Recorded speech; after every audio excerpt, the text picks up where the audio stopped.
আমাদের প্রশ্ন হচ্ছে যে উনি যে 2007 সালে সেকেন্ড হোম করলেন মালয়েশিয়াতে, হাউ 2007 সালে তখন তো মানে সেকেন্ড হোম করতে হলে তো তাকে বাংলাদেশ থেকে টাকা নিতে হয়েছে, রাইট? জি না, তখন টাকা লাগতো না, খোঁজ নিয়ে দেখেন। ওকে, জি জি, তখন লাগতো না। ওকে ওকে ওকে, ঠিক আছে, আমরা এই কথা শুনেছি। আপনি আমাকে বলেন, না না, just minute to you general. আপনি যখন ইলেকশনটা শেষ হয়েছে তখন আপনি মন্তব্য করেছিলেন যে আপনি একটা অসাধারণ নির্বাচন দেখেছেন, বাংলাদেশে এত ভালো নির্বাচন আপনারা দেখেন নাই, ইফ আই কারেক্টলি রিমেম্বার। আপনি কি এই বক্তব্যে স্ট্যান্ড করেন, নাকি আপনি otherwise then you are in uniform, that's why you had to tell this thing? ঠিক আছে, তাহলে সেটি পরিষ্কার। আমরা পরবর্তী প্রশ্নে আসি যে 2018 সালের নির্বাচনে আওয়ামী লীগের পক্ষে ফল নিয়ে আসার জন্য সেনাবাহিনীকে ব্যবহার করার অভিযোগ রয়েছে। বলা হচ্ছে সেনাপ্রধান হিসেবে আপনি নির্বাচনে ব্যাপক অনিয়ম হতে দিয়েছেন। আপনার মন্তব্য শুনবো। আমি একটু প্রশ্নও করতে চাই, সাথে নির্বাচনের পরপরই অন্যান্য বাহিনী প্রধানের সাথে আপনিও অভিনন্দন জানাতে গিয়েছিলেন সেই সময়কার আওয়ামী লীগের প্রধানকে, যিনি তখনও পরবর্তী মেয়াদে প্রধানমন্ত্রী হিসেবে শপথ নেন নাই, এবং ফুল দিয়ে অভিনন্দন জানাচ্ছেন। আপনার জানা আছে যে এরকম কখনো হয়েছে কিনা? এতে কি মনে হয় যে আপনি মনে প্রাণে আসলে এই দল যাতে ক্ষমতায় আসে সেটির চেষ্টা করছিলেন নির্বাচনে? 2018 সালের নির্বাচনের কথা বলছি আমি স্পেসিফিক। জালাল আজিজ, আপনাকে আমাদের অনুষ্ঠানে স্বাগত জানাই। আমি আপনার কাছে যে বিষয়টি জানতে চাইবো সেটি হচ্ছে যে যুক্তরাষ্ট্র কি আপনার ভিসা বাতিল করেছে? কারণ এই প্রশ্নটি উঠছে কারণ আমরা দৈনিক প্রথম আলো দেখছি 13 ডিসেম্বর ওরা বলছে যে সাবেক সেনাপ্রধান জেনারেল আজিজ আহমেদের মার্কিন ভিসা বাতিল করা হয়েছে। এই সম্প্রতি এক চিঠির মাধ্যমে ভিসা বাতিলের বিষয়টি তাকে জানিয়ে দেওয়া হয়েছে, এবং এর পরিপ্রেক্ষিতে আমরা দেখেছি যে বিএনপির মহাসচিব মির্জা ফখরুল ইসলাম আলমগীর বলেছেন এটা আমাদের দেশ ও জাতি সবার জন্য একটি লজ্জার বিষয় যে আপনাকে আসলে যুক্তরাষ্ট্রে আর যেতে দেওয়া হবে না বা নিষেধাজ্ঞা দেওয়া হয়েছে। জেনারেল আজিজ, আপনার মন্তব্য শুনবো। দেখুন, এটা হলো আমাদের 50তম বিজয় দিবসের মাস। তো আমি আমার বক্তব্য দেওয়ার পূর্বে শুরুতে আমি বলতে চাচ্ছি যে এই বিশেষ মাসের এই বিশেষ উপলক্ষে আমি সর্বপ্রথম শ্রদ্ধা ভরে স্মরণ করছি জাতির পিতা বঙ্গবন্ধু শেখ মুজিবুর রহমানকে, আমাদের 30 লক্ষ শহীদদের এবং সকল মুক্তিযোদ্ধাদের, বিশেষ করে যারা নিজেদের জীবন উৎসর্গ করে আমাদেরকে এনে দিয়েছে একটি স্বাধীন সার্বভৌম বাংলাদেশ। আমি সবাইকে শুভেচ্ছা জানিয়ে, যারা এই অনুষ্ঠান শুনছে আপনাদের মাধ্যমে তাদেরকে শুভেচ্ছা জানিয়ে আমি আপনার প্রথম প্রশ্নটা নিচ্ছি। সেটা হলো যে ইউএসএ আমার ভিসা বাতিলের ব্যাপারে।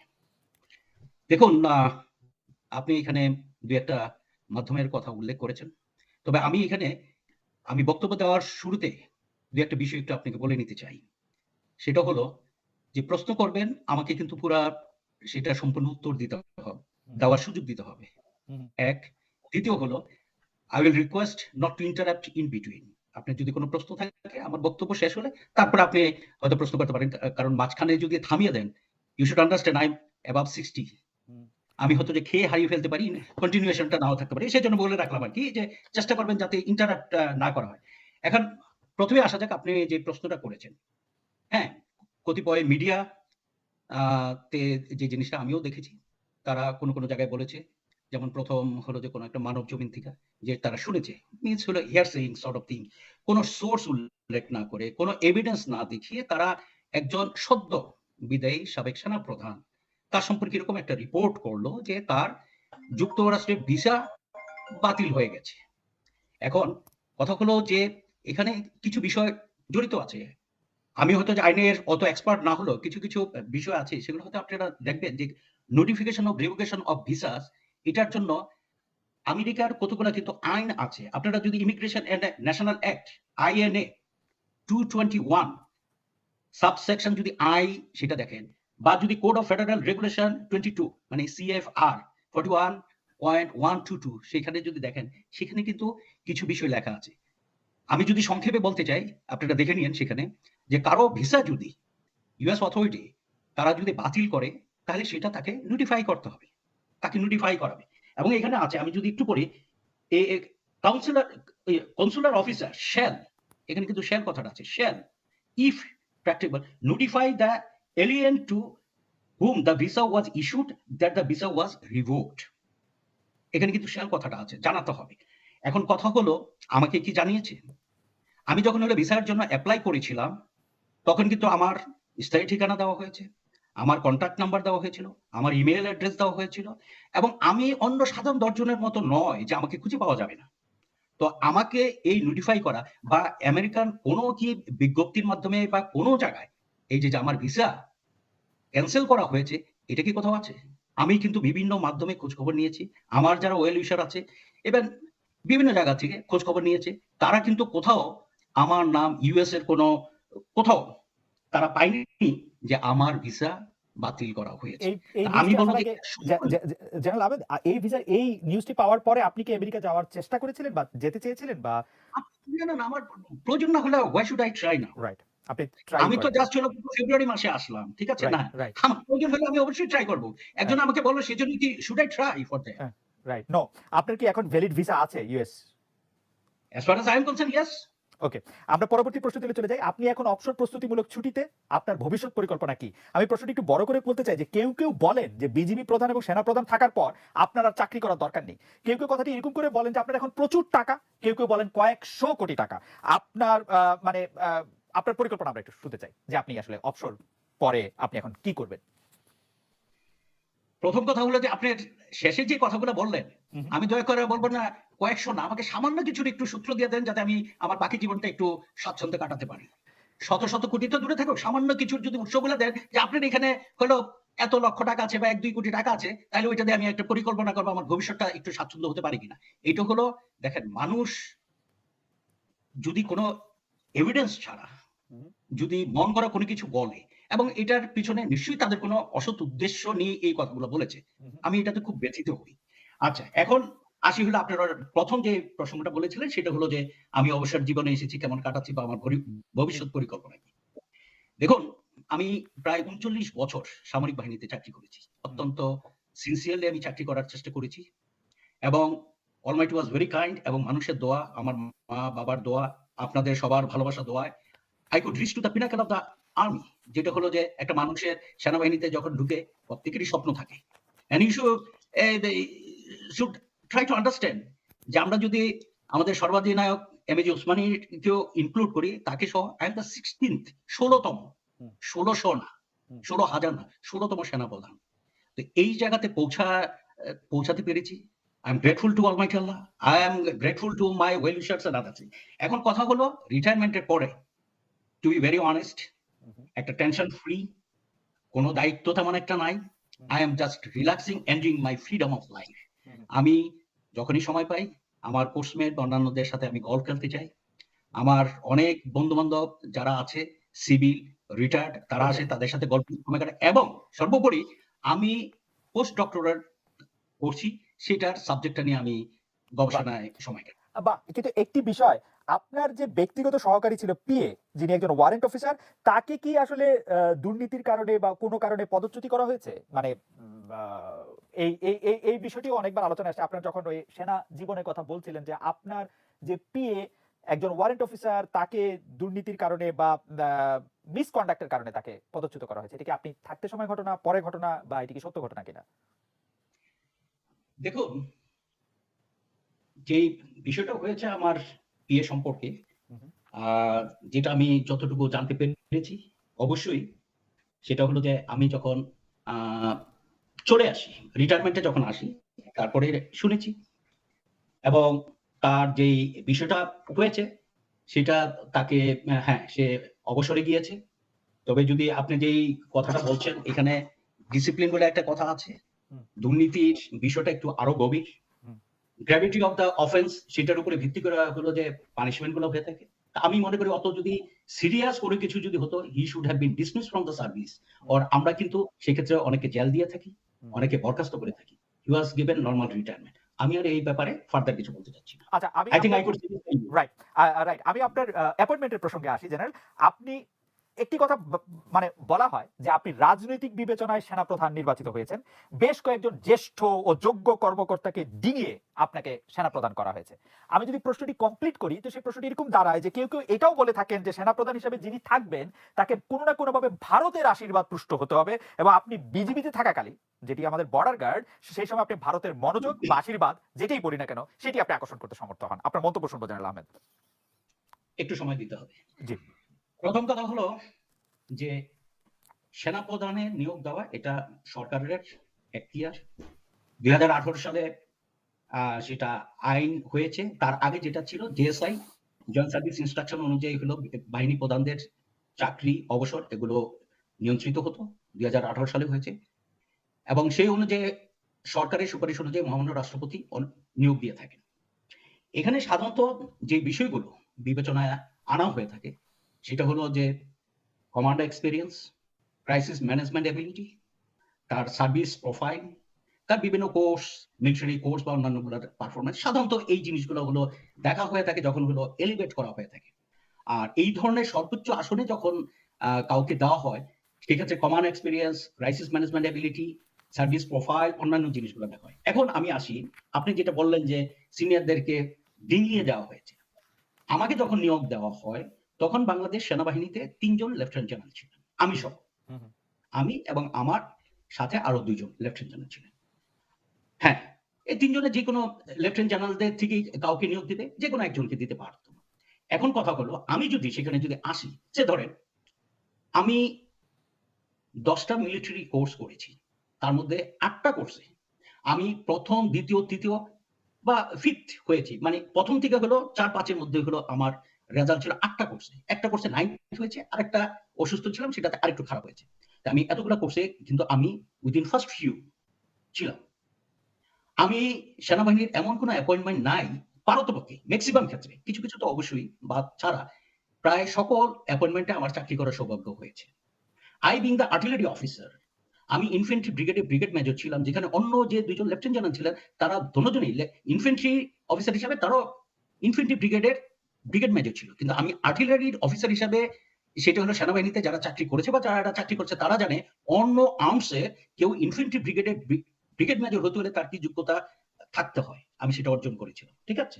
এখন আসেন যদি কমান্ডের কথা ধরেন, আমার সেনাবাহিনীর ইউনিট কমান্ডের অভিজ্ঞতা আছে, আমার বিডিআর এর ব্যাটালিয়ন কমান্ডের অভিজ্ঞতা আছে। আমি ২টা ব্রিগেড কমান্ড করেছি, এন্ড দ্যাট ইনক্লুডস একটা ইন্ডিপেন্ডেন্ট ব্রিগেড, অন্যরা একটা করে ব্রিগেড কমান্ড করেছে। আমি কিন্তু তাদেরকে আন্ডারমাইন করছি না, আমি জাস্ট একটা কম্পারিজন দিচ্ছি। আমি কিন্তু ২টা ব্রিগেড কমান্ড করেছি, বাকি ২ জনে একটা করে ডিভিশন কমান্ড করেছে, আমিও একটা ডিভিশন কমান্ড করেছি। আমি কিন্তু একটা বাহিনী কমান্ড করেছি, প্যারামিলিটারি ফোর্স বিজিবি, যেটা হলো সেনাবাহিনীর পর সবচেয়ে গুরুত্বপূর্ণ একটা বাহিনী। সেটা প্রায় ৪ বছর, ২০১২ এর ৫ই ডিসেম্বর থেকে আমি ১৫ই নভেম্বর ২০১৬ পর্যন্ত। Please let me finish. না জেনারেল না, না, আপনি শেষ করেন। আমি শুধু মাঝখানে একটা জিনিস জানতে চাই, আপনার আগে কেউ কি বিজিবি প্রধান ছিলেন, সেনা প্রধান ছিলেন, আমি এরকম কেউ আছে? জি আমি আসবো, জি আমি আসবো। ঠিক আছে, জি আমি আসবো। তো সেখানে কিন্তু আমি একটা বাহিনী কমান্ড করেছি, হুম, যেটা, হ্যাঁ, অপর যে ২ জন লেফটেন্যান্ট জেনারেল ছিলেন, তার একজন হলো আনসার এবং ভিডিপি কমান্ড করেছে। হুম। কিন্তু ডেফিনেটলি সেনাবাহিনীর পর যদি গুরুত্বপূর্ণ কোন কমান্ডার আনসার এবং ভিডিপি কমান্ডার থেকে, আমি নিশ্চিত সবাই একমত হবে যে BGB command is more challenging. ঠিক আছে? আমার সেটার অভিজ্ঞতা আছে। আমি লেফটেন্যান্ট জেনারেল হিসেবে যখন আমাদের এই চিফ নির্বাচনের সময় হয়, লেফটেন্যান্ট জেনারেল হিসেবে আমি ARTDOC, army training and doctrine command ১৪ মাস কমান্ড করেছি। সেটা as a 3 star general, it is a command, GOC, army training and doctrine command. আমার সেটার অভিজ্ঞতা আছে। এখন আমি যদি আপনি একে আপনার উপর এখন আমি ছেড়ে দিলাম এই জিনিসগুলো, তারপরে যদি ক্রাইসিস ম্যানেজমেন্টের কথা বলে, ২০১৩, ১৪, ১৫, ১৬ যে ক্রাইসিস গুলো আমাকে বিজিবি হিসাবে ফেস করতে হয়েছে, আমি যেভাবে ম্যানেজ করেছি, আমার যে এক্সপিরিয়েন্স হয়েছে, এই সবকিছু বিবেচনা করে কি আপনার কি মনে হয় আমাকে কোনো রাজনৈতিক বিবেচনায় নিয়োগ দিয়েছে? আমি কি অন্য ২ জনের উপরে with due respect, they are also capable, কিন্তু তাদের থেকে কোনো অংশে কি আমি কম? বরঞ্চ অনেক ক্ষেত্রে তাদের থেকে আমার প্লাস পয়েন্ট আমি বলবো যে বেশি ছিল। তো সেক্ষেত্রে আপনি কিভাবে বলতে পারেন যে এটা হলো পলিটিক্যাল বিবেচনা আমাকে নিয়োগ দেওয়া হয়েছিল? General Aziz fantastic. আমি শুধু পরের প্রসঙ্গটা যেতে চাই যে ভারতের আশীর্বাদ, মনোযোগ, ভারতের একটা ওই বিষয়ে আপনি কি বলবেন, যে আপনি যখন বিজেপিতে ছিলেন তখন আপনি ভারতের মনোযোগ আকর্ষণ করতে পারেন, এবং মানে কেউ কেউ বলে থাকেন যে আপনি আসলে তাদের আস্থা অর্জন করতে পেরেছিলেন বলে সেনাপ্রধান হয়েছেন। এই বিষয়টি নিয়ে একটু যদি বলেন খুব সংক্ষেপে। দেখুন, আমি যখন বিজেপিতে চাকরি করি, তখন আপনিও ছিলেন, আপনার সেই টক শোতেও আমি গিয়েছিলাম, অনেক কথা হয়েছে বিজেপির বিভিন্ন কর্মকাণ্ড নিয়ে। আপনি আমার সাথে দ্বিমত করতে পারবেন, আমার কথা দ্বিমত করতে পারবেন না। আমার সময় কিন্তু না বর্ডার কিলিং অনেকটা কমে এসেছিল। এইটা কি তারা আমাকে কি সহানুভূতি দেখিয়েছিল? আমার সেটা ডেফিনেটলি আমার কমান্ড এবিলিটির কারণেই আমি বাইলেটারাল সেই ধরনের সম্পর্ক বা যে সিচুয়েশন মেনটেন করতে পেরেছিলাম বলেই এগুলো হয়েছিল। এইখানে যে ভারতকে সন্তুষ্ট করার এখানে কিছু ছিল না। আর কথা হলো যে কার হলো যে অপরের সহযোগিতার প্রয়োজন হবে, যার যোগ্যতার অভাব আছে, অন্য জায়গায় যদি ঘাটতি থাকে, তখন কারো সুপারিশ, তদবির, এগুলোর প্রয়োজন হবে। আপনাকে এই যে আমি যে ৩-৪টা বিষয় বললাম, তাতে কি আপনার মনে হয় যে এখানে অন্য কারো হলো ওই সুপারিশ বা পুশিং ডেসিং এর প্রয়োজন ছিল? আমি তো মনে করি আমার যে কমান্ড এক্সপিরিয়েন্স, আমি যে ক্রাইসিস ম্যানেজমেন্টে যে পারফরমেন্স দেখিয়েছি, আমার যা সার্ভিস প্রোফাইল সবকিছু বিবেচনা করেই সরকার আমাকে অপর দুজনের থেকে যোগ্য মনে করেছে বলেই আমাকে নিয়োগ দিয়েছে। এখানে না কোনো পলিটিক্যাল ইয়েতে ছিল, না অন্য কারো এখানে কোনো ইনফ্লুয়েন্স ছিল। আপনারা এগুলো চেক করে দেখুন। রাইট, আমরা 2013-14 প্রসঙ্গে আবার একটু আসবো। আমরা একটু আল জাজিরার ডকুমেন্টারি প্রসঙ্গে একটা আসি। আল জাজিরার যে ডকুমেন্টারিটা আপনি জানেন যে all the prime ministers man, সেটি প্রচার হওয়ার পর আপনার জীবন বা চাকরি জীবনে কি প্রভাব পড়েছে যে কয়দিন আপনি তারপরে এটা হওয়ার পরে ছিল? আমরা প্রশ্নটি একটু ইলাবোরেট করি জানেন আজিজ। সেটা হচ্ছে যে ওই মাধ্যমে প্রকাশিত প্রতিবেদন, তারপরে তার ফলো আপে এবং আমাদের হাতেও কিছু বিষয় অনুযায়ী আমরা দেখতে পাচ্ছি যে আপনার ভাইরা নিজের বা পিতামাতার নাম বদলে জাতীয় পরিচয়পত্র বা পাসপোর্ট করেছেন, এবং এক্ষেত্রে সরাসরি আপনার সংশ্লিষ্টতা ছিল অথবা আপনার পদ পদবীর প্রভাব ব্যবহার করা হয়েছিল। আমাদের দর্শকরা ঠিক দেখতে পাবেন কিনা জানি না, আমরা দেখতে পাচ্ছি যে আপনার ভাই যে তোফায়েল আহমেদ জোসেফ এরকম করে যদি আমরা দেখাই, তিনি তার পরিচয়পত্র বদলে তিনি তার নাম নিয়েছেন তানভীর আহমেদ তানজিল, এবং সেখানে তিনি তার পিতার নাম এবং মাতার নামও পরিবর্তন করেছেন যাতে বিদেশে গিয়ে তার থাকাটা সুবিধাজনক হয়। এই ব্যাপারে আপনার এবং সেক্ষেত্রে আপনার প্রভাব উনারা ব্যবহার করেছেন। জেনারেল আজিজ, আপনি আমার উপরে মানে রাগ করতে পারেন, কিন্তু ঘটনা হচ্ছে যে এই প্রশ্নগুলি আছে বলেই আমি আপনার সামনে উপস্থিত করছি। আপনার ভাইরা নাম পরিবর্তন করেছেন, পিতার নাম পরিবর্তন করেছেন এবং আপনার প্রভাব ব্যবহার করেছেন। এই হচ্ছে আমার প্রশ্ন, আপনার মন্তব্য শুনতে চাইবো। আপনি কি এই প্রশ্নটা না আল জাজিরার প্রসঙ্গটা আল জাজিরা ডকুমেন্টারি, হ্যাঁ, এইটা সহ এটা, এবং রাইট এটা হলো তার একটা অংশ, রাইট তো রাইট। আচ্ছা, এখন কথা হলো যে আমরা যদি আল জাজিরার, হ্যাঁ, প্রথম জিজ্ঞেস করে আপনার যে প্রশ্নটা ছিল যে পরিবর্তন কিছুটা বিব্রত হয়েছিল কিনা বা আমার চাকরিতে এটাতে কোনো ইম্প্যাক্ট হয়েছিল কিনা ইত্যাদি ইত্যাদি, আমি সেদিক থেকে শুরু করি। প্রথম কথা হলো যে স্বাভাবিক এরকম যদি একটা নিউজ যদি হয়, সত্য মিথ্যা আমি পরে আসি, আপনি কিছুটা তো বিব্রত বোধ করবেন, তাই না? কারণ আমরা তো মানুষ। হ্যাঁ, আমি কিছুটা শুরুতে যখন এটা প্রচার হলো আমি কিছুটা বিব্রত বোধ করেছি। একটা জিনিস লক্ষ্য করবেন, আমি ওই সময় কোথায় ছিলাম। আমি কিন্তু ওই তারিখে 1 ফেব্রুয়ারি আমি তখন আমেরিকাতে রাষ্ট্রীয় মানে সরকারি নিমন্ত্রণে আমি সেখানে ভিজিটে গিয়েছিলাম। জিনিসটা বুঝতে হবে। তখন কিন্তু স্বভাবতই কিছু বিষয় আমার মাঝে কাজ করেছে যে এরকম একটা জিনিস দিল, আমার তো এটাকে এখন জাস্টিফাই করার বা এটাকে নিজের পজিশনটাকে ক্লিয়ার করার তো তেমন একটা সুযোগ নেই। হ্যাঁ, তো সেই ক্ষেত্রে এটা কি হতে পারে আমার ভিজিটের উপরে ইত্যাদি নিয়ে কিছুটা সাময়িকভাবে। কিন্তু পরবর্তীতে আমি কি দেখলাম, আমার ভিজিট শুরু হলো 2 তারিখ থেকে 5 তারিখ পর্যন্ত নির্ধারিত যা ভিজিট ছিল, আমি যতগুলো এক্সপেক্ট করেছিলাম তার থেকে অনেক গুরুত্বপূর্ণ ব্যক্তিদের সাথে আমার বাইলেটারাল মিটিং হয়েছে। সবচেয়ে বড় কথাটা এখানে দেখুন, 1 ফেব্রুয়ারিতে যখন এত কিছু হলো এবং আমেরিকার মতো একটা দেশ যারা টেকনোলজিতে বলেন, তথ্য সব দিক থেকে তারা এত আধুনিক, তাদের এত সক্ষমতা, তারা এটা সত্য মিথ্যা যাচাই করা তাদের ইটস ম্যাটার অফ মিনিটস। আমি যদি আরো নিচে না নামি, সেই ক্ষেত্রে আমাকে কিন্তু এই যে 2 তারিখ 3 তারিখ 4 তারিখ 5 তারিখ তাদের সাথে মিটিং হলো। 4 তারিখে আমার সাথে ফর্মাল মিটিং হলো ইউএস আর্মি চিফের সাথে। জন্য তখন আমাকে যে গার্ড অফ অনার দেওয়া হয়েছিল যে সেরিমোনিয়াল হলটাতে, আমার পাশে যে জেনারেল দাঁড়িয়ে ছিলেন তিনি আমাকে বলল যে sir, you are the second one after our newly elected president Joe Biden who got 21 gun salute and today you are getting 19 gun স্যালুটস। আমি তখন দেখলাম বাইরে গান স্যালুট দেওয়া হচ্ছে, 19 বার তোপধ্বনি দিয়ে আমাকে গার্ড অফ অনার দেওয়া হয়েছে। এটা কবে হয়েছে? 4th ফেব্রুয়ারি। আল জাজিরা প্রকাশ করেছে 1st ফেব্রুয়ারি। তারপরে দেখেছেন যখন আমি ওয়ার সিমিটে অন্যান্য জায়গায় ভিজিট করতেছিলাম, all through American troops was carrying our Bangladeshi flag. তাতে কি আপনার মনে হয় না যে এই জিনিসটা আসলে তারা কতটা গ্রহণ করেছে? এক। সেকেন্ড, 7টা হিউম্যান রাইটস অর্গানাইজেশন ইউএন হেডকোয়ার্টারকে তারা অফিসিয়ালি জানালো যে they should not have any meeting with chief of army staff general Aziz. এবং তারা আরো কতগুলো জিনিস, আমি জানি আপনারা এই প্রশ্নটা আল জাজিরা হয়তো করতে পারবে, তারা কিন্তু এখানে বলেছিল protest attempt to use UN as cover for abuse at home. আরেকটা দিয়েছিল UN should announce a comprehensive review of UN relation with Bangladesh armed forces. আরেকটা UN should conduct its own inquiry into the allegation that means abusing surveillance tactics at home using UN. ঠিক আছে, and take a fresh look at the human right violation. এই যে কতগুলো কথা বলেছে এখানে, কিন্তু বাস্তবে কি হলো, আমার সেখানে 8 তারিখ এবং 9 তারিখ 2 দিন তাদের সাথে মিটিং হলো। তাদের সাথে মিটিং হয়েছে under secretary general peace support operation Mr Atul খালের সাথে মিটিং হয়েছে। আমার মিটিং হয়েছে যে under secretary general peace keeping operation Mr Pierre আমার মিটিং হয়েছে সেখানে মিলাদ, লেফটেন্যান্ট জেনারেল কার্লোস লয়েটে কিন্তু তিনজনের সাথে মিটিং। জেনারেল আজিজ, আপনার কি মনে হয় না যে এগুলিতে একটা লং টার্ম এফেক্ট আছে, যা এটার প্রভাব আমরা দেখতে পাচ্ছি যে এখন র্যাবের মহাপরিচালক, সেই সময়কার র্যাবের মহাপরিচালক, পুলিশ প্রধান, তাদেরকে এখন আপনার মার্কিন যুক্তরাষ্ট্রে নিষেধাজ্ঞা দেওয়া। না না দেখেন কতগুলো জিনিস, না না দেখেন লং টার্ম ইফেক্ট আর শর্ট টার্ম ইফেক্ট বলে না, কারণ এটার হওয়া উচিত ছিল যে ইমিডিয়েট ইফেক্ট, যেটা হলো যে 7টা হিউম্যান রাইটস অর্গানাইজেশন চেষ্টা করেছিল আমার এই মিটিংটা বাতিল করার জন্য, কিন্তু এখানে একটা উদাহরণ দেই যে under secretary general peace support operation, the gentleman is from France, at the time he was in Paris, আমার সাথে মিটিং করার জন্য, তার সাথে 9 তারিখে আমার মিটিং হয়, on 8 February he flew from Paris to New York to have a meeting with me.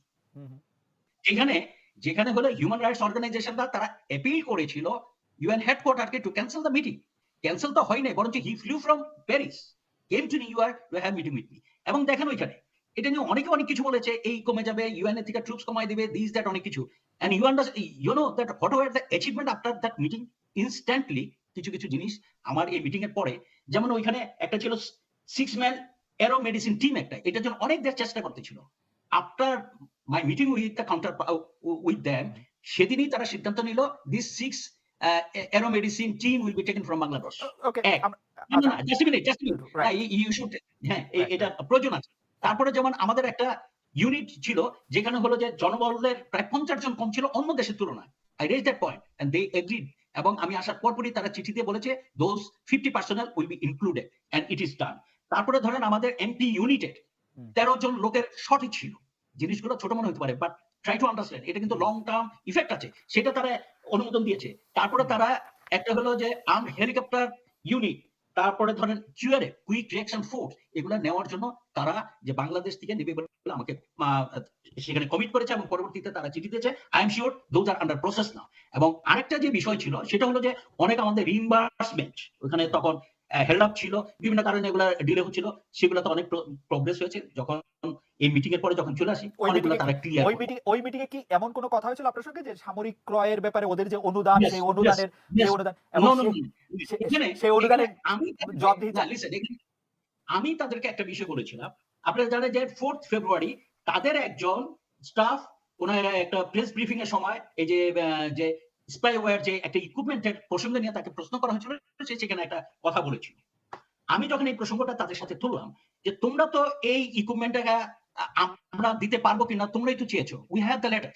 আমাদের কাছে কিন্তু আমি যদি এই বিষয়গুলো যদি আপনাদেরকে যদি বলি, দেখেন সেটা কিন্তু না 5ই জানুয়ারি 29শে ডিসেম্বর 2016 ইউএন হেডকোয়ার্টার যে ডিপিকেউ থেকে বাংলাদেশের কাছ থেকে ইমেলের মাধ্যমে জানতে চায় যে আমরা একটা সিগন্যাল ইন্টেলিজেন্স ইউনিট মনুস্কৃতে ডিপ্লয়মেন্টের জন্য দিতে পারবো কিনা। 5ই মে ইমেলের মাধ্যমে। I am talking from the documents. 5ই মে কোন সাল এটা? 2016 ঠিক আছে, সরি 29শে ডিসেম্বর 2016 ইমেল কাছে। 5ই জানুয়ারি 2018 আমাদের আর্মি হেডকোয়ার্টার থেকে তাদেরকে জানানো যায় হ্যাঁ এটা আমরা দিতে পারবো, বাট নট বিফোর সেপ্টেম্বর 2018, কারণ ওই ইকুইপমেন্ট আমাদের দেশে নেই, এটা আমাদেরকে কিনতে হবে ইত্যাদি ইত্যাদি। এখন এই ইকুইপমেন্টটা কি ধরনের হবে, কি ইকুইপমেন্টটা, এইটার একটা statement of requirement for a signal intelligence unit, এই হেডিং এ মনস্কর প্লিজ না এখানে একটু শুনতে হবে, অন্য প্রসঙ্গে যাবেন না, আমি এটা একটু ক্লিয়ার করি। সেখানে কিন্তু সংক্ষিপ্ত করেন প্লিজ। জি, lieutenant general Maqsud Ahmed, military adviser for peace keeping operation, উনি 25 আগস্ট 2014 তারিখে যেটা স্বাক্ষর করেছেন, যেটার মধ্যে কিন্তু এটা রিকোয়ারমেন্টটা দেওয়া ছিল। রিকোয়ারমেন্টটা কি ছিল, যে ওইটাতে মিশনে ছিল to provide signal intelligence support to MONUSCO in eastern Democratic Republic of Congo in order to সেই মিলিটারি অপারেশন। আর ওখানে যেটা হলো দিয়েছিল communication intelligence detachment to communicate intelligence detachment the communication intelligence department না এই কথাটা একটু শুনতে হবে, নাহলে কিন্তু আপনাদের will provide interception and analysis of data and text based communication and transcription of content। আর হলো ইলেকট্রনিক ইন্টেলিজেন্স ডিটাচমেন্ট, এই যে তাদের যে এক্সিকিউশন, তারা কি কি দিতে হবে, কি কি ক্যাপাবিলিটি থাকতে হবে ইকুইপমেন্টটা, সেটা আপনি এখান থেকে বুঝতে পারবেন।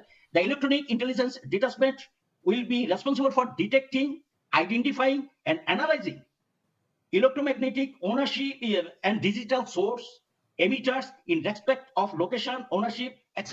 তার মানে এই যে স্পাইওয়্যারের কথা যেটা বললেন, এইটা কিন্তু this was the রিকন from UN headquarter. আমি আপনাকে কত তারিখে স্বাক্ষর করেছে, তারা ইমেল কত তারিখে করেছে, বাংলাদেশ এটা রেসপন্স দিয়েছে, all those documents are available. General কেউ আজিজ, যদি বলে জেনারেল আজিজ, হ্যাঁ, আমি একটু আমাদের সাধারণ দর্শকের জন্য, আমার জন্য একটু পরিষ্কার করে জানতে চাই যে এই স্পাইওয়্যারের রিকোয়ারমেন্টের জন্যই কি আপনারা আল জাজিরার ডকুমেন্টে প্রদর্শিত ইয়া অনুযায়ী আপনারা হাঙ্গেরি থেকে এটা কিনলেন? এটা আমরা একটু বিস্তারিত এটা একটু শুনতে চাই, এবং এটা ইসরায়েলের মেড করা কিনা সেটা আমরা একটু বিস্তারিত শুনতে চাই। আচ্ছা। তার আগে আমার এই প্রশ্নের যদি আপনি একটু বলতেন যে আপনার ভাইরা আমি ওই প্রসঙ্গে পরে আসি। রাইট, পরে আসি। তাহলে আপনি একটু এখন জি, এই জি, ইকুইপমেন্টটা যখন আমরা এই চিঠিটা দিলাম এবং তারা যখন হলো দে ওয়্যার এক্সপেক্টিং যে ঠিক আছে আমরা এটা প্রসেস করতে পারি, তখন 21শে সেপ্টেম্বর, রিমেম্বার 21শে সেপ্টেম্বর 2017 আমাদের জিএসপিসি 7/2017 এ এটা অ্যাপ্রুভাল, এটার প্রকিউরমেন্ট, যে এই ইকুইপমেন্টটা ইউএন এর যে নমিনিক্লেচার বা রিকোয়ারমেন্ট দেওয়া হয়েছে সেই অনুযায়ী একটা ইকুইপমেন্ট কেনা হবে। ওইখানে একটা প্রেজেন্টেশন দেওয়া হয়েছিল, এটা হলো কেনা হয়ে যাবে। 4th June 2018 arm forces division থেকে এই প্রকিউরমেন্ট প্রপোজালটাকে অনুমোদন করা হয়। তারপরে যেটা হলো যে ডিজিটিপি তে 26শে জুন 2018 সেটা হলো কন্ট্রাক্ট হয়, এবং কন্ট্রাক্ট কার সাথে হয়েছে, ওখানে যে প্রিন্সিপাল যে ছিল সেই প্রিন্সিপাল সেটা ছিল হাঙ্গেরি বেস একটা প্রিন্সিপাল ছিল, এবং যে ইকুইপমেন্টটা কিনা হয়েছে এই যে পিক 6 লিমিটেড, যেটা হলো যে ওইখানে ম্যানুফ্যাকচারার হিসেবে ছিল হাঙ্গেরি লেখা। এখানে সবচেয়ে ইম্পর্টেন্ট যে বিষয়টা সেটা হলো আমি 25 তারিখ দায়িত্বভার গ্রহণ করেছি। আপনি দেখেন এটা কিন্তু 29 ডিসেম্বর 2016 থেকে শুরু হয়েছে, তারপরে 5ই জানুয়ারি 2017 তে তাদেরকে জানানো হয়েছে, তারপরে এটা হলো প্রেজেন্টেশন হয়েছে, প্রেজেন্টেশনের আগে অনেক কিছু হয়, 5-6 মাস সময় লেগে গেছে, তারপরে 21শে সেপ্টেম্বর 2017 তে সিদ্ধান্ত হলো যে আমরা এটা কিনবো। তো এইখানে এবং যেটা এফডিএ অ্যাপ্রুভাল আছে সবকিছু, আমার সেইখানে হলো যে এটার ইনভলভমেন্ট কোথায়, আমি আপনি কি এইটা কেনা নিয়ে জনাব সামি তার সাথে কথা বলেছিলেন? এটার কেনার ব্যাপারে আমি তো আপনাকে একটা জিনিস বুঝতে হবে, আমি কবে সেনাপ্রধান হয়েছি, জি, এটা কবে 2000 থেকে আগে। শুরু হয়েছে, না, শুরু আগে হয়েছে। তো এগুলা কি, কার সাথে কি মিলাচ্ছে?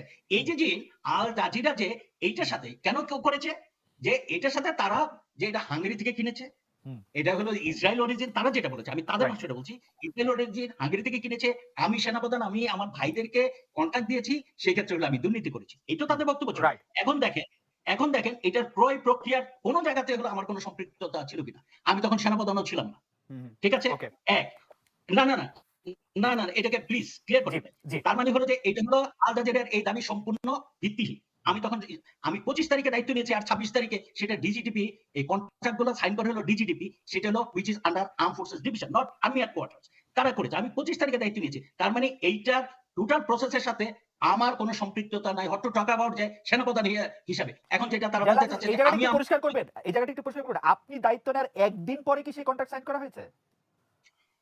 হ্যাঁ, এটা তো 26 তারিখ মানে হয়েছে, কিন্তু তো মানে না 25 তারিখ শুনেন, যদি না, ঠিক আছে, এটা হলো একটা না আই লিসেন, হ্যাভ না I have listen, raised my no no no no জি, না লিসেন, জি, আপনাকে জি, এখানে শুনতে হবে, জি, আপনাকে শুনতে হবে। জি, বলেন।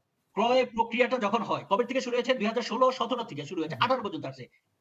4th জুন 2018 এটার হলো যে অনুমোদন আসে, অর্থাৎ আর্ম ফোর্সেস ডিভিশন থেকে এখানে অনেক ধাপ আছে, রাইট, সেগুলো কমপ্লিট করে যখন এএফডি অনুমোদন দিল যে এই যে ইট ক্যান বাই, এই অনুমোদনটা কিন্তু এএফডি আর্মি হেডকোয়ার্টারকে দেন, এখানে ইয়াতে যায়, তো সেখানে আর যে হলো যে 25 তারিখে দায়িত্বভার গ্রহণ করে, আপনার এটা বোঝা উচিত যে একটা সপ্তাহ অন্তত একজন সেনাপ্রধান দায়িত্বভার গ্রহণের পরে সে কি অফিসের কোন কর্মকাণ্ডে যুক্ত হতে পারে কিনা, যে তার যে কতগুলো সিরেমনিয়াল জিনিস আছে এগুলাতে এটা কি সম্পূর্ণ অবান্তর ওকে, না, যে এটা জেনারেল আজিজ আমরা একটু আমার মনে হয় যে এই ব্যাপারে আপনার বক্তব্য, আমার মনে হয় এই ব্যাপারে আপনার বক্তব্য পরিষ্কার। আমরা একটু ফরওয়ার্ড করি যে আপনি আপনার ভাই, আপনার দুইজন ভাই আমরা দেখতে পাচ্ছি যে পিতার নাম পরিবর্তন করেছেন, মাতার নাম পরিবর্তন করেছেন, ডেট অফ বার্থ পরিবর্তন করেছেন, ঠিকানা পরিবর্তন করেছেন, নতুন জাতীয় পরিচয়পত্র করেছেন এবং পাসপোর্ট করেছেন, এবং সেই ক্ষেত্রে আপনার নাম এবং পদ পদবি ব্যবহার করা হয়েছে কিনা। ভাইদের কথা যখন উঠলো এবং এনগুলি কথা যখন আমরা শুনলাম, হারিসের আপনার যে ভাই জনাব হারিস আহমেদ তার সঙ্গে সামির সম্পর্ক, আপনার তার সঙ্গে পরিচয় করে দেওয়া,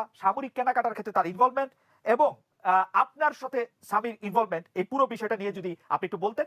আমরা আরেকটু যোগ করি প্রশ্নের সঙ্গে, আমরা দেখেছি কিন্তু আপনার ছেলের বিয়েতে আপনার ভাইরা এসেছেন, যেখানে মোহাম্মদ রাষ্ট্রপতি আসেন নাই, একটা একটা করে আসেন, আমি একটা একটা উত্তর দিই। আচ্ছা, ঠিক আছে, আপনি তাহলে প্রথমটা একটা করে বলি, না, যে সেটা হচ্ছে যে সেই আমি ভুলটা হচ্ছে একটা আপনার করে ভাইয়ের বলে যাই, আমি এখন শুনি। রাইট, রাইট, তাহলে আমরা একটা বলি I got যে your question. আপনার ভাইয়েরা I got নাম your পরিচয় question. জি, জি, Let বলেন, me see. বলেন, Okay, I got your question. Let G, me speak one by one. জি, ঠিক আছে? আচ্ছা। প্রথম কথা হলো যে এখানে আমার ভাইদেরকে যে আপনি একটা জিনিস বললেন যে সামরিক ওই যে কন্ট্রাক্ট ইত্যাদি ইত্যাদি ইয়েতে। হুম, আমি তো এখন তো ইউনিফর্মে বাইরে চলে এসেছি। হুম, আমি বিজিবিতেও নাই, সেনাবাহিনীতেও নাই। যদিও আমি এখন এলপি এর আছি, ছুটিতে আছি। But hmm, I am out of uniform. Hmm, I challenge hmm, কেউ যদি হুম, কোন একটা এভিডেন্স দিতে পারে যে আমি বিজিবি থাকাকালীন, আমি সেনাপ্রধান থাকাকালীন আমার কোন ভাই বা কোন আত্মীয়কে বিজিবি বা সেনাবাহিনীর কোন arms, equipment, ammunition, procurement, contract দিয়েছি, এটা যদি প্রমাণ করতে পারে, I will accept anything. I am ready. I am giving a challenge. Hmm, এখন তার এমন না, এতদিন বলি নাই, কেন বলি নাই? Because I was in uniform. Hmm, বললে যে আমার পজিশনকে আমি হুম, ইউজ করে হলো আমি কাউকে থ্রেট করছি বা this that. But I am now out of uniform. I hmm, challenge. যারা হুম, এগুলাকে বলছে যে সম্পূর্ণ এগুলো হলো মিথ্যা কথা। আমি চ্যালেঞ্জ দিয়ে বলছি, কেউ যদি একটা প্রমাণ করতে পারে, হুম, ওকে, একটা প্রমাণ করতে পারে যে আমার কোন ভাইদেরকে, আমার কোন হুম, আত্মীয়-স্বজনকে একটা কন্ট্রাক্ট আমি দিয়েছি। I okay, challenge. Okay, This is challenge number 1. Accepted.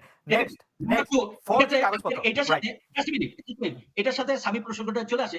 যেহেতু আমি কন্ট্রাক্টই দেই নাই, সেখানে স্বামীর সাথে ভাইদের সাথে এটা হলো একটা অবান্তর একটা প্রসঙ্গ আনার চেষ্টা করছে। হ্যাঁ, who was স্বামী? The then Captain Sami was my ADC. আমি যখন জিওসি ছিলাম 33 ইনফ্যান্ট্রি ডিভিশন কুমিল্লাতে, he was my ADC. একটা হলো এডিসি হলো জাস্ট হলো লাইক হলো সান, personal staff, exclusive staff ADC ছিল। এবং এডিসির সাথে আমার যে আমার আত্মীয়-স্বজন এদের সাথে হলো যে আমাকে যে ইন্ট্রোডিউস করে দিতে হবে, এটা কোনো না। বিকজ যে এডিসি থাকে, এডিসি এমন একজন থাকে, হুম, কারো হয়তো এডিসি অথরাইজ না, তার থাকে কর্ড থাকে, হুম, জিওসি 2 কর্ড থাকে। তারা হলো একজন পার্সোনাল স্টাফ, এক্সক্লুসিভ স্টাফ। এবং এই স্টাফের সাথে পরিবারের অন্যান্যদের একটা হলো সম্পর্ক এমনিতেই হয়ে যায়। কারণ হি বিকামস পার্ট অফ মাই ইয়েতে। আমি একটা কথা বলি আপনাদেরকে যে একটা যখন এডিসি যখন হয়, আমরা কিন্তু তাদেরকে সন্তানদের থেকে হলো যে আলাদা করে কখনো দেখি না। ঠিক আছে? হুম, তো হুম, এইখানে আমি হলো স্বামীকে আমার ভাইদের সাথে পরিচয় করে দিয়েছি। তারা হলো কন্ট্রাক্টের সাথে ইনভলভ হয়েছে। এটা আমি মনে করি অবান্তর একটা প্রসঙ্গ। তা আমি আর এটা নিয়ে ফার্দার কোনো কথা বলতে চাই না। I think I have made this point clear. Now question comes. এই যে আপনারা বললেন যে অন্য নাম, অন্যান্য জিনিস। আপনি তো সাংবাদিকতা করছেন। আপনার তো না জানার কথা না। আমাদের কত লক্ষ, লক্ষ বাংলাদেশী লোকজন বিদেশে আছে। তারা তাদের কি নিজস্ব নাম, পিতৃ পরিচয় বা ঠিকানা কি অ্যাকচুয়ালটা ইউজ করছে? তারা আপনার কয়টি তারা আপনার প্রভাব তাহলে পদবী না ব্যবহার করেছে কিনা? তাহলে তারা আপনার প্রভাব না, ব্যবহার না, না, করেছে কিনা এটি করার নো, সময়? No, no, no, no. একটা উদাহরণ দেন কোন জায়গায় যে আমি কাউকে টেলিফোন করেছি কিনা, যদি যে হ্যাঁ আপনি একে নির্দেশ দিয়েছেন, ওদের হলো যে এটা করে দাও, এদেরকে নির্দেশ দেন এটা করে দাও, এরকম কোন এভিডেন্স কি আপনাদের কাছে অন্য আছে? অন্য কেউ করুক, আপনি এটা সাপোর্ট করেন কিনা যে না, এই না, নাম না, চেঞ্জ করার না, না, ব্যাপারে? অন্য কেউ করুক কি না করুক, হুম, আমার কথা হলো যেই কথাটা আপনি যেটা হুম, করেছেন সেটার থেকে ডিবেট করবেন না। আপনি বলছেন যে হুম। আমার ইনভলভমেন্ট আছে কিনা? প্রমাণ দেন, না, প্রমাণ প্রমাণ দেন। তো না, এখন দেখেন এ এ what I am এগুলি facing ইনভলভমেন্ট now, এগুলি আমি ইনভলভমেন্ট কোনদিন প্রমাণ করা যায় না। কারণ আমি এখন ইউনিফর্মে নাই। I can take any challenge at the moment. কারণ সেনাপ্রধান হিসাবে কেউ হয়তো যে চ্যালেঞ্জ করে নিবে না, করবে না। I can ইয়েতে। কেউ যদি বলতে পারে যে না আমি এখানে ইনফ্লুয়েন্স করেছি, এখানে কিছু করেছি সেটা। আর এই জিনিসটা যদি হয় বাঙালি লক্ষ, লক্ষ বাংলাদেশী আছে তাদের ব্যাপারে আপনাদের মন্তব্যটা কি? রাইট। জালাল আজিজ আর শুধু অন্য জালাল আজিজ শুধু একটা জিনিস জানতে চাইবো যে ওরা যখন আপনার ভাইরা যখন এই অন্য নামে ডকুমেন্ট করেছেন, সেই সময় সেটিতে স্বাক্ষর করার ক্ষেত্রে আপনার বিজিবির অফিসার বা যিনি আপনার সেকেন্ড ইন কমান্ড ছিলেন বা যিনি আপনার অধস্তন কর্মকর্তা ছিলেন, তিনি স্বাক্ষর করেছেন, প্রতি স্বাক্ষর করেছেন। এতে কি বোঝা যায় যে তারা আপনার মানে influence I don't think so. না, ইনফ্লুয়েন্স না, ব্যবহার এই করেছেন? ধরনের নো, নো, এই ধরনের কোন কিছু হয়েছে কিনা আমার ঠিক জানা নেই। আর হুম। এই ধরনের করার প্রয়োজন প্রসঙ্গ এসেছিল কিনা আমার ঠিক মনে পড়ছে না। আচ্ছা, আহ, আহ, আরেকটা বিষয় আপনি জানি কি জানতে চেয়েছিলেন? আমি আরেকটা ওইটা বিষয় হয়তো হচ্ছে যে যে আরেকটা বিষয় হচ্ছে আপনার ভাইয়ের মানে আমার আপনার প্রমাণ দিয়েছি। ছেলের বিয়েতে আপনার ভাইরা উপস্থিত ছিলেন। আমরা খুবই কিন্তু এখানে একটা একদিন এবং একদিনের পরের বিষয় দেখি যে আমরা দেখি যে তারা উপস্থিত ছিলেন। পরে আমরা যখন জানতে পারি যে তাদেরকে ঠিক একদিন আগেই তাদেরকে মহামান্য রাষ্ট্রপতি ক্ষমা করেছেন। আমরা কি প্রশ্ন করতে পারি যে শুধু আপনার বিয়েতে অ্যাটেন্ড করার জন্যই কি আপনার ভাইদের ক্ষমা করা হয়েছিল? দেখুন, আল জাজিরার সেই নাটকটা এখানে ক্লেম করেছে যে ইনভেস্টিগেটিভ রিপোর্ট। ঠিক আছে? এখন ইনভেস্টিগেটিভ কোন যদি রিপোর্ট হয়, that should be based on facts, figure, evidence etcetera, etcetera, etcetera. যেমন ওই যে যেটা হলো স্কাইওয়ারের ব্যাপারে যে জিনিসটা বলেছে, আমি 25 তারিখে দায়িত্ব নিয়েছি, 26 তারিখে করেছি, তার মানে হলো যে পুরো কন্ট্রাক্টটা আমি দিয়েছি। যেটা হলো যে একটা সিম্পলি একটা হলো ফানি জিনিস। হুম, অবাস্তব একটা জিনিস, এটাকে লিঙ্ক করার চেষ্টা করেছে। এখানেও কিন্তু একই জিনিস আপনারা এখন নিয়ে আসতেছেন একদিন বা ইত্যাদি, ইত্যাদি। ধরেন মালয়েশিয়া থেকে বাংলাদেশে আসতে কতক্ষণ সময় লাগে? হুম। মানে উনারা কি আমি যদি বলি না, না, না, আমি যদি বলি till the time hmm, they are not pardoned, আসে নাই আমার কোন ভাই। আপনারা কি হুম। এমন প্রমাণ দেখাতে পারবেন যে না আমার বড় ভাই যে না সে তো 6 মাস যাবত ধরে বাংলাদেশে ঘুরঘুর করছিল? আপনাদের কাছে কোন এভিডেন্স আছে? কিছু আপনারা তাহলে কিভাবে বলবেন যাকে হলো যে কোনো একটা, এবং আপনি এটা যে আমাদের মাননীয় আইনমন্ত্রী মহোদয়ের সাথে আপনি ১ ঘন্টা আপনার টক শো হয়েছে, উনি এটার আইনি ব্যাখ্যা সবকিছু দিয়েছেন, আমি আর ওই ফার্দার ইয়েতে যাব না। কিন্তু কারো যদি, এবং এটা যে কি ধরনের মামলাটা হয়েছিল সেইটা সেই প্রজ্ঞাপনে উল্লেখ করা আছে, সবকিছু করা আছে। এটা কি রাজনৈতিক উদ্দেশ্য প্রণীত মামলা ছিল কিনা আমার ভাইদের, আমার যে বড় ভাই, আমি চ্যালেঞ্জ দিয়ে বলছি, আপনি, আমি তো 72 থেকে হলো ঢাকাতেই থাকি, মোহাম্মদপুরিতে যে কোনো, সে hot talk about getting involve in a killing, কাউকে একটা কোনোদিন চড় মেরেছিল কিনা, কারো বিরুদ্ধে, তার বিরুদ্ধে কোনো মামলা মোকদ্দমা ছিল কিনা, তার নামেও কিন্তু সে একই হলো মিথ্যা হলো হত্যা মামলা দিয়েছিল। কার নামে দিয়েছিল?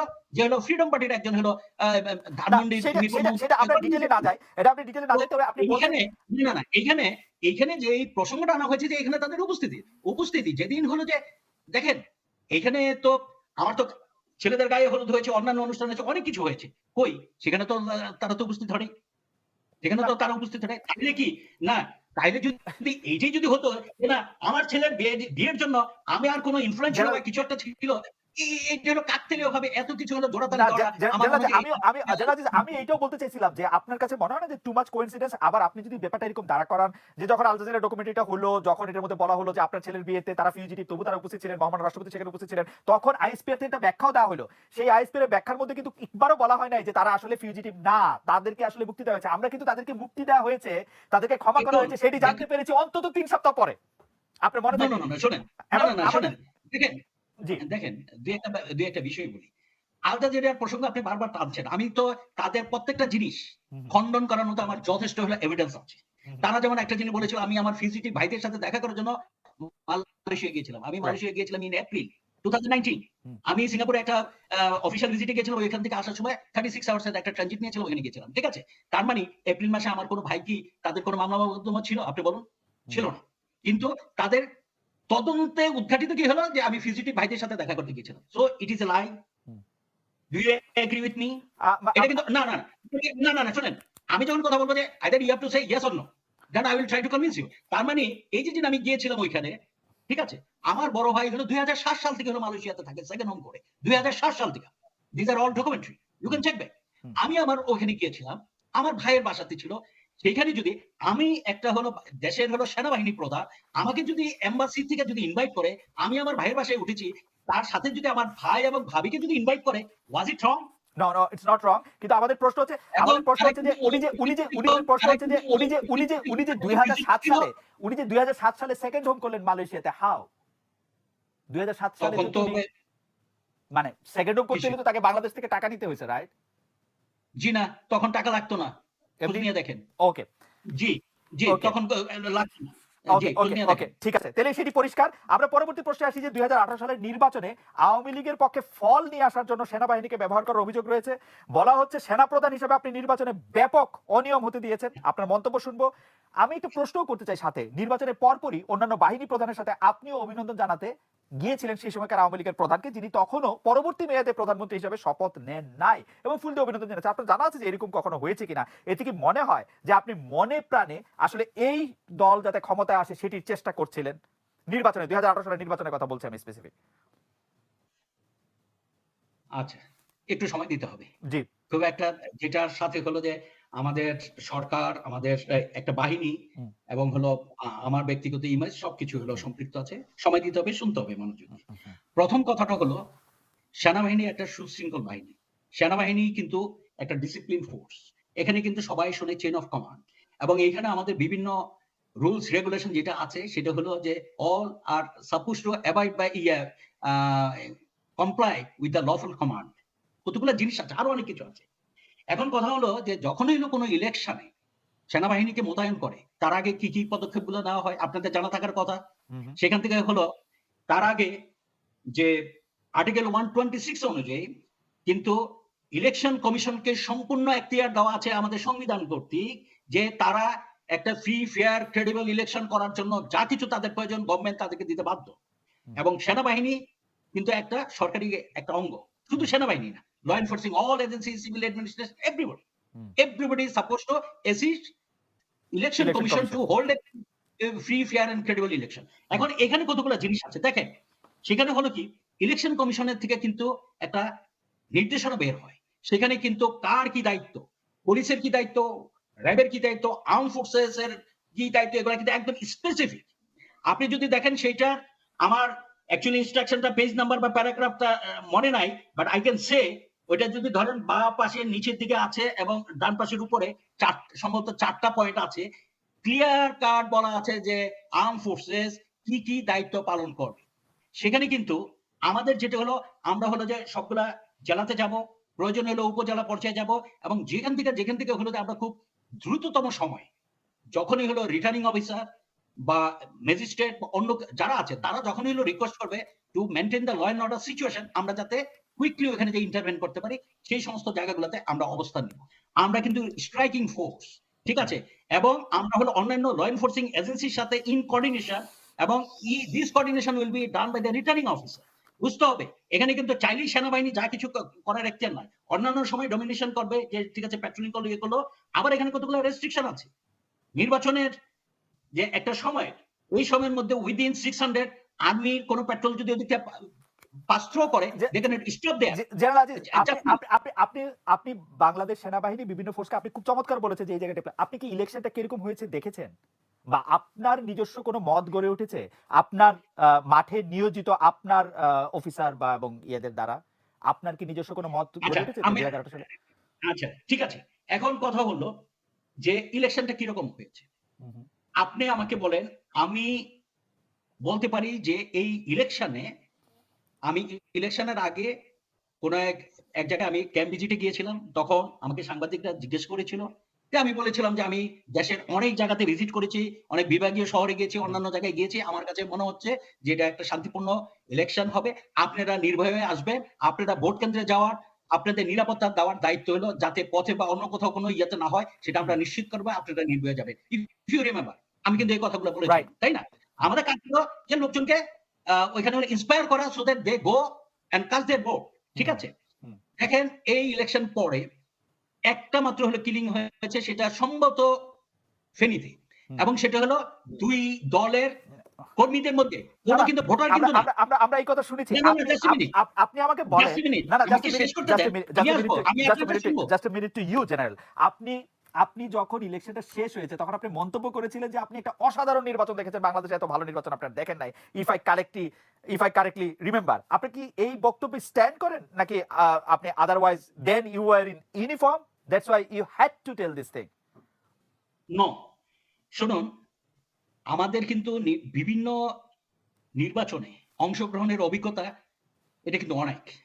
আমি যখন ক্যাপ্টেন ছিলাম, আমি যখন লেফটেন্যান্ট ছিলাম, তখন এই ধরনের নির্বাচনে অংশগ্রহণ করেছি, ক্যাপ্টেন, মেজর, লেফটেন্যান্ট কর্নেল হিসাবে এবং সাবসিকুয়েন্টলি। তো আমার কিন্তু নির্বাচনে, বিভিন্ন জাতীয় নির্বাচন, অন্যান্য নির্বাচনে সেনাবাহিনীর সদস্য হিসেবে বিভিন্ন ক্যাপাসিটিতে আমার অংশগ্রহণের ব্যাপক অভিজ্ঞতা রয়েছে। আপনি দেখেন, কম্পেয়ার করেন যে এই 2018 যে ডিসেম্বরে, 30 ডিসেম্বরে যে ইলেকশন হয়েছে এবং অন্যান্য গুলাতে যে ইলেকশন হয়েছে, ইলেকশনের দিনে কোনটাতে সবচেয়ে বেশি হলো ক্যাজুয়ালিটি হয়েছে বা এই ধরনের হয়েছে, কিলিং হয়েছে, অন্যান্য জিনিসগুলো হয়েছে। ভোট কেমন হয়েছে? কম্পেয়ার উইথ ভোট কেমন হয়েছে জেনারেল? ভোট কেমন হয়েছে? না, সেটা দেখার দায়িত্ব আমার না। নো, সেটা দেখার দায়িত্ব আমার না। ভোট কেমন হয়েছে আপনি দেখেছেন কিনা? আপনি দেখেছেন কিনা? আপনি দেখেছেন কিনা? আপনি এটা মন্তব্য করেছেন ভালো নির্বাচন হয়েছে। না, জাস্ট এ মিনিট। আমার দায়িত্বটা কি? To ensure, assist others to maintain or ensure law and order situation. আপনি, I will talk on law and order situation. Vote কেমন হয়েছে? আপনি যদি এখন যদি ভোটার যদি না যায়, আপনি যদি ক্যান্ডিডেট যদি বাসা বসে থাকে, আপনি যদি ক্যান্ডিডেট সিলেকশনে যদি ইয়েতে থাকে, আচ্ছা সেদিন বলেন যে তাহলে যখন হলো ডক্টর কামাল হোসেন সাহেব যখন হলো কয়টার সময় গিয়েছিলেন ভোট কেন্দ্রে, হোয়াট ওয়াজ হিজ কমেন্ট? দুপুরের আগে। ফখরুদ্দিন আলমগীর সাহেব যখন নো, আপনাকে সেগুলো নিতে হবে। 11টার সময় উনি কি মন্তব্য করেছিলেন? আমরা তাদের মন্তব্য অনেকবার শুনেছি। আমরা আপনার মন্তব্য শুনতে চাই। আপনি মনে করেন যে সেই নির্বাচনটি ভালো হয়েছে? আমরা তাদের মন্তব্য অনেক শুনেছি। আপনি মনে করেন? আমি from law and order situation point of view, যেটা হলো সেনাবাহিনীর দায়িত্ব ছিল। ওকে, from law দায়িত্ব ছিল টু অ্যাসিস্ট। ওকে, আমরা আমি মনে করি এইখানে, ঠিক আছে না, এইখানে আমার যে বক্তব্যটা সেটা হলো যে ইট কমেন্সুরেটস, ওকে, সরি, আমার যে বক্তব্যটা ছিল that commensurates with the task given to be by the election commission, ঠিক আছে, সেটা ওকে। ঠিক আছে, আমরা পরের এবং শেষ প্রসঙ্গে আসি। আমরা জানি যে একজন লেফটেন্যান্ট কর্নেল জনাব শহীদ, যিনি আপনার কোর্সমেট, পরবর্তীকালে তার সঙ্গে আপনার ফোন আলাপ যখন আমরা সবাই শুনতে পেয়েছি যে বা সেই অডিও কলটি ফাঁস হওয়ার পরে আমরা আইএসপি এর ব্যাখ্যা করে জেনেছি যে তিনি সেনাবাহিনীতে পার্সোনা নন গ্রাটা, তিনি আপনার কোর্সমেট হলো, তার সঙ্গে আপনি কেন এত কথা বললেন, কেন এইসব বিষয় নিয়ে আপনার আলোচনা করতে হলো, সেই বিষয়ে একটু আপনার কথাও আমরা একটু শুনতে চাই। আইএসপি এর ব্যাখ্যা আমরা দেখেছি যে কিছু বলা হয়েছে, কিন্তু আমরা একটু শুনতে চাই একজন সেনাবাহিনীর একজন সাবেক কর্মকর্তা, যাকে আসলে সেনাবাহিনী বলছে, আমরা আইএসপি এর মাধ্যমে জানছি যে তার সাথে আসলে কারোই কথা বলার কথা না, একজন সেনাপ্রধান কেন তার সঙ্গে কথা বলতে গেলেন, ওই ফোন রেকর্ডটি কে ফাঁস করেছিল বলেও আপনার মনে হয়? আমরা একটু শুনতে চাইবো, এটি আমাদের শেষ প্রসঙ্গ। প্রথম কথা হলো যে যে শহীদের কথা আপনি বলছেন, জি শহীদ এখানে হলো যে অনেক জায়গায় সে ক্লেম করে আমি তাকে হলো ফোন করেছি, আমি তাকে মধ্যস্থতার নেগোসিয়েশন অফার দিয়েছি, this that it's a complete lie, it's a complete lie. আপনি যদি চান, এনিবডি যদি চায় যে কে আমাকে অ্যাপ্রোচ করেছিল, যে তার যে সমস্যাটা হচ্ছে, যাদের সাথে সমস্যাটা হচ্ছে, এটা আমি কোনোভাবে এটাকে একটা হলো যে কম্প্রোমাইজ বা কিছু একটা বা মিটমাট একটা করাই দিতে পারি কিনা, এই রিকোয়েস্টটা কে করেছিল। আপনি যদি চান, আমার সেই বন্ধু, আমার সেই কোর্সমেট, তার কন্ট্যাক্ট নাম্বার, তার নাম সবকিছু anybody can ask for it, তাহলেই বুঝতে পারবেন যে it is a complete lie. Why should I contact him? তার সাথে আমার কোনো এরকম কোনো কিছুই ছিল না যে তাকে আমি টেলিফোন করব বা তাকে টেলিফোন করে তাকে অফার দেব। কেন? Nobody told me, why should I? প্রশ্নই আসে না।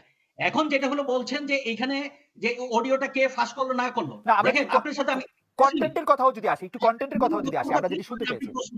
জি হ্যাঁ, আমি বক্তব্যটা বলি, তারপরে আপনি হলো জি প্রশ্ন করেন। জি হ্যাঁ, কারণ এটা হলো অনেক বিষয় আছে। তবে এইখানে এই যে দেখেন মাঝখানে আপনি কথা বলেন, আমি হয়তো না না লিঙ্কটা ঠিক আছে, আপনি আপনি আপনি আবার শুরু করেন। যে মানে আমরা যদি বলি যে বিষয়বস্তু নিয়ে আপনি বলছিলেন যে যখন আপনি আপনি তার সাথে ফোনে কথা শুরু করেন নাই, কিন্তু একটা কথোপকথন হয়েছিল, এবং সেইখানে বিষয় নিয়ে যদি আমরা একটু কথা বলি, তাহলে আমরা একটু আপনার কাছে। না না, আমি এইটাতে কি কথোপকথন হয়েছিল বা কি হয়েছিল না হয়েছিল এই ব্যাপারে আমি আপনাদেরকে একটা কথা বলবো। তারপরে আপনারা অন্য প্রসঙ্গে যদি এইটারই অন্য প্রসঙ্গে যদি প্রশ্ন করতে চান, সেটা হলো এতদিন আমি ইউনিফর্মে ছিলাম। আমি যদি এটার ব্যাপারে কোনো লিগ্যাল অ্যাকশনের বা কোনো কিছু প্রোটেস্টের ব্যাপারে যদি আমি কোনো পদক্ষেপ নিতে যেতাম, অনেকে প্রশ্ন করতো যে I am exercising my authority, I am misusing my power. আমি কিন্তু এখন ইউনিফর্মের বাইরে আসছি। আমি হলো আগামী জুনের 25 তারিখের পর থেকে হলো সম্পূর্ণ আমার রিটায়ারমেন্ট শুরু হবে। তখন হলো আমি চিন্তা করবো যে what legal action I should take against this kind of হলো যে প্রপাগান্ডা এন্ড আদার থিংস। কারণ আপনার সাথে এখন আমি কথা বলছি, আপনার সাথে আমি অনেক কথা বলেছি। আপনি যদি ইন্টারনেটে যান, ওখানে দেখবেন ভয়েস ক্লোনিং টুল আছে, ভয়েস সিনথেসাইজার আছে, যেগুলাতে এগুলা এবং আরো অনেক সফিস্টিকেটেড আছে। যে কোনো ব্যক্তির 30 মিনিটের অডিও যদি আপনি যদি না ওই একটা সফটওয়্যারে রান করেন, তারপরে যে কোনো কথা যদি আপনাকে যদি এটাকে ক্লোন করতে চান বা এটাকে এডিট করতে চান, আপনি মন গড়া করতে চান, it takes 3.7 second to change the whole sentence, আপনি যেরকম চান। তো এইখানে যে জিনিস হয়েছে, এতটুকু বলবো, it was a cut and paste, it was temper, this that, অনেক কিছু করা হয়েছে। আমি আর এই ব্যাপারে ফার্দার বলবো না, কারণ আমি যেহেতু এটার ব্যাপারে লিগ্যাল একটা অ্যাকশনে যাওয়ার চিন্তা ভাবনা করছি, ভবিষ্যতে এটা রেফারেন্স হবে, সেজন্য আমি এই অডিওটার সম্পর্কে আর কোনো প্রশ্ন করবো না। আপনি যদি অন্য কিছু, কারণ তাহলে হবে কি, আমার এটা একটা আমার এই অডিও সম্পর্কে কোনো প্রশ্ন নাই। আমি শুধু, আপনি যেহেতু একজন সেলিব্রেটেড সোলজার, আপনি আপনি প্রায় সব রকম পরিস্থিতিতে আপনি আর্মিতে কমান্ড করেছেন, অংশগ্রহণ করেছেন। একজন পার্সোনা নন গ্রাটার সঙ্গে কথা বলা একজন সিটিং সেনাপ্রধানের স্বাভাবিক কিনা? মানে why did you take his call? আপনি যদি কল আচ্ছা, আপনাদেরকে একটা প্রসঙ্গ বলি। যখন এই চিটাগাং হিল ট্র্যাক্সে কাউন্টার ইনসার্জেন্সি অপারেশন হতো, আমাদের কত সৈনিক জীবন দিয়েছে? অনেকে দিয়েছে না? শান্তি বাহিনীদেরকে আমরা কি ঘোষণা করেছিলাম? দে আর দ্য টেররিস্ট এনিমি। হ্যাঁ, এনিমি আমরা ঘোষণা করেছিলাম না? তা আমরা তাদের সাথে শান্তি চুক্তি কেন করেছিলাম? শান্তি চুক্তি করেছি আমরা তাদের সাথে শান্তি চুক্তি কেন করেছিলাম?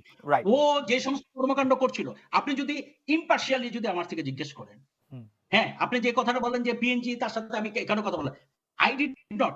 সে এমন ভাবে রিকোয়েস্ট করতেছিল, বিভিন্ন ভাবে বলতেছিল। আমার একটা জিনিস মনে হয়েছে, he is talking against the government, he is talking against some very respected advisor and his family, he is talking against me, he is talking this that, এবং যেটা করে হলো যে টু বি ভেরি অনেস্ট, যেটা হলো আমার কোর্সের উপরে হলো অন্যদের একটা বিরোধ ধারণা হচ্ছে। I thought initially in weeks, not 1 or 2 weeks, number of weeks I did not. পরে এক সময় তো চিন্তা করলাম, আচ্ছা ঠিক আছে, যদি ওইটাকে যদি কোনোভাবে যদি ম্যানেজ করা যায়, এটলিস্ট তো এই সমস্ত নুইসেন্স গুলো তো বন্ধ হবে। রাইট। জেনারেল আজিজ, আপনাকে অনেক ধন্যবাদ। আমরা অনুষ্ঠানের একদমই শেষ পর্যায়ে, আপনি আমাদের